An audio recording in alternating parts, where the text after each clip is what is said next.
రమేష్, కల్లా దామోదర్, శివప్రసాద్, శివయ్య, సురేందర్ వీళ్ళందరూ కూడా ఆల్ 6 మెంబర్స్ కూడా సత్యసాయి డిస్ట్రిక్ట్, అనంతపురం డిస్ట్రిక్ట్ చెందిన వాళ్ళు. వీళ్ళు చుట్టుగుంట జంక్షన్లో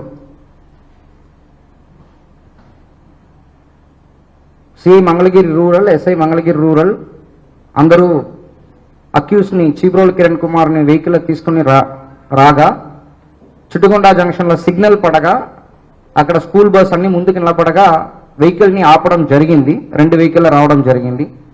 అలాగా వచ్చినప్పుడు అక్కడ ఆ చీబ్రోల్ కిరణ్ కుమార్ని కొట్టడానికి ప్రయత్నించడం, దాన్ని ఆపడానికి వచ్చిన పోలీస్తో పాటు కూడా గొడవ చేయడం, తర్వాత అక్కడ నుంచి వెంటపడి ఇక్కడ డిస్ట్రిక్ట్ పోలీస్ ఆఫీసర్ వరకు రావడం అనేది జరిగింది. దాని మేరకు మన కేసు రిజిస్టర్ చేయడం జరిగింది.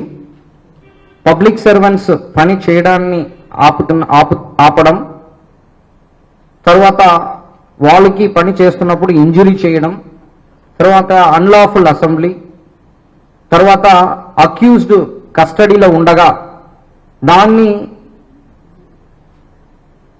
అటాక్ చేయడానికి ప్రయత్నించడం, తర్వాత పబ్లిక్ ప్రాపర్టీ డ్యామేజ్ ఇది అన్ని సెక్షన్ల కింద మన కేసు రిజిస్టర్ చేయడం జరిగింది. ఇదే గోరంట మాధవ్ గతంలో కూడా 5 కేసులు ఉన్నాయి. 3 కేసు అనంతపూర్లో, 1 పాక్సో కేసు కూడా ఎన్టీఆర్ కమిషనరేట్లో 1, తర్వాత సిఐడిలో 1, 5 కేసు ఉంది.